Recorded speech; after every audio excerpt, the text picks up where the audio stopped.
Assalamualaikum warahmatullahi wabarakatuh. Saya Clara Cindy Claudia dari kelas 4B Kriminologi. Di sini saya akan menjelaskan hasil makalah saya untuk memenuhi ujian UAS mata kuliah Organized Crime dengan judul makalah saya yaitu peredaran vaksin palsu di Indonesia. Di sini saya akan memulai dengan pengertian vaksin palsu. Vaksin palsu adalah sediaan berlabel vaksin yang tidak berisi antigen sehingga tidak merangsang pembentukan kekebalan aktif dan menjadikannya tidak bermanfaat. Keaslian sebuah vaksin dapat ditentukan setelah melakukan pemeriksaan laboratorium oleh BPOM.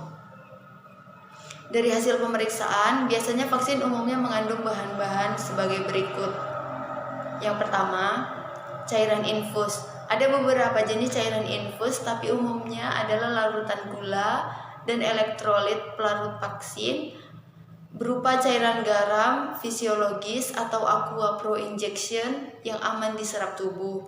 Yang kedua, antibiotik gentasimin. Di Indonesia, antibiotik ini untuk menangani infeksi yang tersedia dalam bentuk cairan tetes mata, tetes telinga, hingga obat oles. Hasil investigasi Badan Pengawas Obat dan Makanan atau BPOM, Bio Farma, Kementerian Kesehatan, dan instansi terkait menyebutkan bahwa efek samping vaksin palsu diduga kecil oleh karena diberikan dengan diencerkan. Maka jika gentasimin diberikan dalam vaksin, dosis yang masuk ke tubuh akan cukup rendah. Ditambah lagi, kemasan vaksin lebih kecil, maksimalnya 0,5 mili dibandingkan kemasan gentasimin 2 mili. Setelah mencapai peredaran darah dalam kadar yang lebih kecil lagi, obat ini kemudian dibuang melalui ginjal. Berdasarkan logika ini, efek jangka panjang gentasimin bisa disebut sangat kecil. Selain itu, infeksi atau reaksi alergi adalah resiko jangka pendek yang mungkin terjadi akibat suntik vaksin yang palsu mengandung cairan infus. Pada umumnya, kemunculan reaksi alergi atau infeksi yang terjadi akan terlihat dalam waktu 3 hari setelah penyuntikan dilakukan. Infeksi akibat vaksin palsu ini diperkirakan karena proses pembuatan vaksin yang tidak memenuhi standar sterilisasinya. Untuk mendapatkan kepastian vaksin asli yang aman, menurut laporan Kementerian Kesehatan yang dilansir Bio Farma, peredaran vaksin palsu diduga tidak lebih dari 1% di wilayah Jakarta, Jawa Barat, serta Banten. Lebih jauh lagi, jenis vaksin yang dipalsukan adalah dari kelompok vaksin impor berharga mahal dari perusahaan farmasi seperti GSK atau GlaxoSmithKline dan Sanofi Pasteur, yaitu Engerix B sebagai vaksin hepatitis B.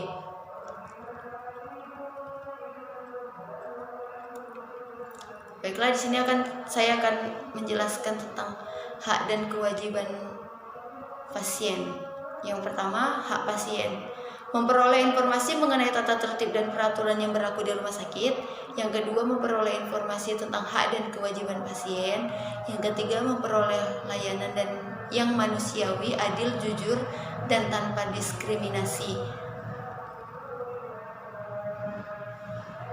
Yang kedua, kewajiban pasien menaati segala peraturan dan tata tertib yang berlaku di rumah sakit, mematuhi segala instruksi dokter dan perawat dalam pengobatannya. Yang ketiga, memberikan informasi dengan jujur dan selengkapnya tentang penyakit yang diderita kepada dokter yang merawat. Yang kedua, hak dan kewajiban dokter.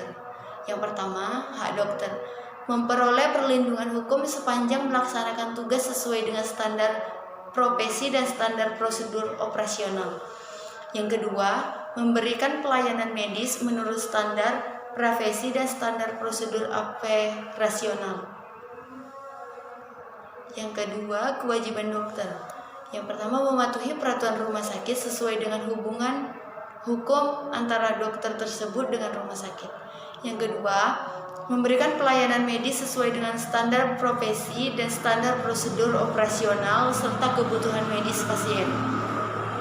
Yang ketiga, merujuk pasien ke dokter atau dokter lain yang mempunyai keahlian atau kemampuan yang lebih baik apabila tidak mampu melakukan suatu pemeriksaan atau pengobatan. Selanjutnya saya akan membahas tentang hukum kesehatan di Indonesia. Di sini saya akan menjelaskan pengertian hukum dan hukum kesehatan. Hukum adalah peraturan perundang-undangan yang dibuat oleh suatu kekuasaan dalam mengatur pergaulan hidup bermasyarakat. Pergaulan hidup atau hidup di masyarakat yang sudah maju seperti sekarang ini tidak cukup hanya dengan adat kebiasaan yang turun-menurun seperti sebelumnya. Lahirnya peradaban yang modern untuk itu, maka oleh kelompok masyarakat yang hidup dalam suatu masyarakat atau negara diperlukan aturan-aturannya secara tertulis. Hukum kesehatan dengan peraturan perundang-undangan dibuat untuk melindungi kesehatan masyarakat di Indonesia. Peraturan perundang-undangan terkait dengan kesehatan adalah: yang pertama, Undang-Undang Dasar 1945. Yang kedua, Undang-Undang tentang Kesehatan yang pernah berlaku di Indonesia. Undang-Undang Pokok Kesehatan Nomor 9 Tahun 1960. Undang-Undang Kesehatan Nomor 23 Tahun 1992 direvisi menjadi Undang-Undang Nomor 36 Tahun 2009. Yang tiga, Peraturan Pemerintah. Yang keempat, Keputusan Presiden. Yang kelima, Keputusan Menteri Kesehatan. Selanjutnya saya akan membahas tentang pengaturan dan pengawasan peredaran vaksin oleh BPOM. BPOM adalah sebuah lembaga pemerintah non-kementerian atau LPNK yang bertugas menyelenggarakan tugas pemerintah di bidang pengawasan obat dan makanan sesuai dengan ketentuan peraturan perundang-undangan. Berdasarkan Peraturan Presiden Nomor 80 Tahun 2017 tentang Badan Pengawas Obat dan Makanan, tugas, fungsi, dan kewenangan BPOM adalah: yang pertama, tugas BPOM menyelenggarakan tugas pemerintah di bidang pengawasan obat dan makanan. Yang kedua, obat dan makanan terdiri atas obat, bahan obat, narkotika, psikotropika, psikursor, zat adiktif, obat tradisional, suplemen kesehatan, kosmetik, dan pangan olahan. Fungsi BPOM yang pertama, penyusun kebijakan nasional di bidang pengawasan obat dan makanan. Yang kedua, pelaksanaan kebijakan nasional di bidang pengawasan obat dan makanan. Yang ketiga, penyusunan dan penetapan norma standar, prosedur, dan kriteria di bidang pengawasan sebelum beredar dan pengawasan selama beredar. Yang keempat, pelaksanaan pengawasan sebelum beredar dan pengawasan selama beredar. Yang kelima, koordinasi pelaksanaan pengawasan obat dan makanan dengan instansi pemerintah pusat dan daerah. Yang ketiga, kewenangan BPOM. Yang pertama, menertibkan izin edar, produksi, dan sertifikat sesuai dengan standar dan persyaratan keamanan, khasiat atau manfaat dan mutu, serta pengujian obat dan makanan sesuai dengan ketentuan peraturan perundang-undangan. Yang kedua, melakukan intelijen dan penyidikan di bidang pengawasan obat dan makanan sesuai dengan ketentuan peraturan perundang-undangan, dan pemberian sanksi administratif sesuai dengan ketentuan peraturan perundang-undangan.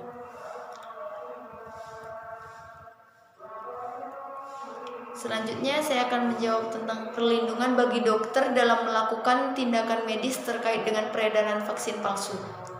Berdasarkan pantauan BCC Indonesia, sejumlah apotek rakyat di Pasar Pramuka, Jakarta Timur menjual vaksin untuk bayi tanpa resep dokter dengan harga murah, walaupun tak ada jaminan bahwa vaksin tersebut asli.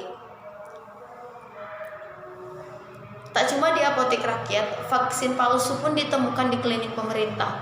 Menurut Direktur Yayasan Pemberdayaan Konsumen Kesehatan Indonesia atau YPKKI, dia mengaku menemukan barang imitasi itu di satu puskesmas di Jakarta Pusat pada 2014.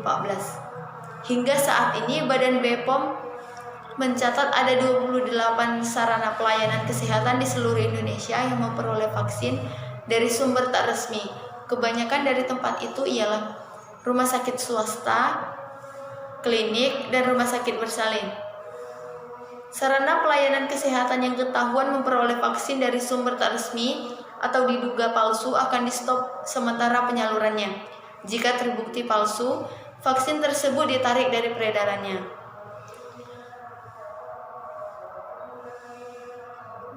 Kekhawatiran yang dirasakan kedua orang tua untuk dapat membuat masyarakat enggan melakukan vaksinasi karena beredarnya vaksin-vaksin palsu berbahaya bagi bayi. Salah satu jenis vaksin yang dipalsukan, tuberkulin, dibuat dengan mencampurkan antibiotik gentamicin dengan air. Antibiotik itu jika disuntikan kepada anak balita dapat merusak ginjalnya. Pemberian vaksin dengan jarum suntik yang tidak standar juga dapat berakibat fatal. Beberapa bayi mengalami kesulitan dalam pembekuan darah. Karena itu, beberapa industri menambahkan komponen anti pembekuan darah, komponen yang absen dalam vaksin palsu. Sejauh ini, polisi telah menangkap 16 orang tersangka kasus peredaran vaksin palsu. Mereka berperan sebagai produsen, distributor, kurir, dan pemilik apotek atau toko obat. Saya akan menjelaskan upaya pemerintahan dalam menanggulangi vaksin palsu yang terjadi di masyarakat.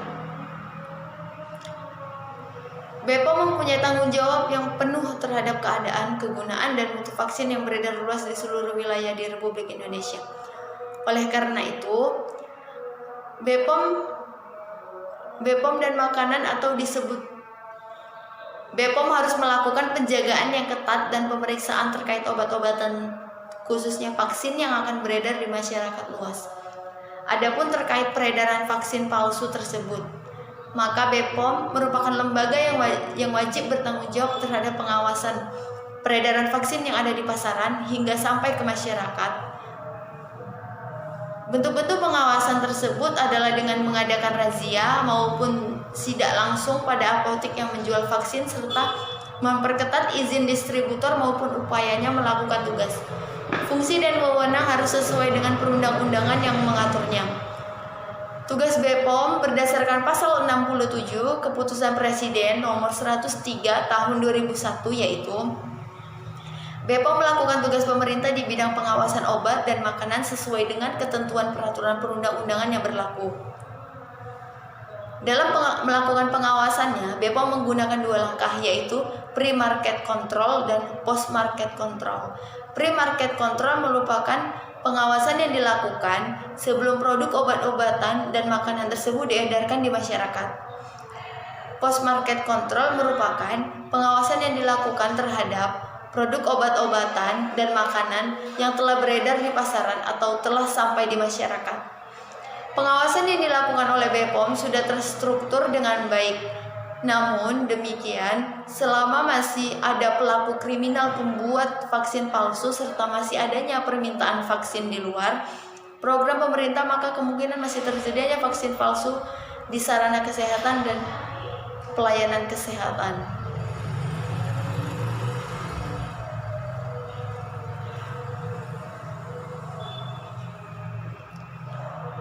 Pelanggaran hukum yang dilakukan kasus pemalsuan dan pengedaran vaksin palsu yang juga sangat menimbulkan keresahan pada masyarakat, terutama di Indonesia, tidak cukup sebatas penipuan dan pemalsuan saja. Terkait pemalsuan merek sebagaimana diatur dalam KUHP dan juga melanggar Undang-Undang Nomor 36 Tahun 2009 tentang Kesehatan dan Undang-Undang Nomor 8 Tahun 1999 tentang Perlindungan Konsumen. Mengenai perlindungan konsumen terhadap produk palsu dengan jelas dituangkan pada pasal 4 Undang-Undang yang menjelaskan akan hak-hak yang seharusnya didapat oleh konsumen.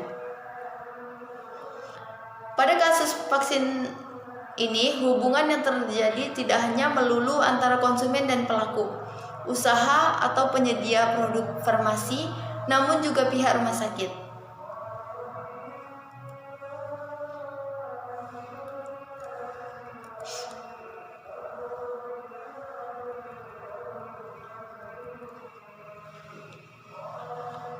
Demikianlah itulah hasil presentasi makalah saya. Lebih dan kurang saya mohon maaf. Saya akhiri. Assalamualaikum warahmatullahi wabarakatuh.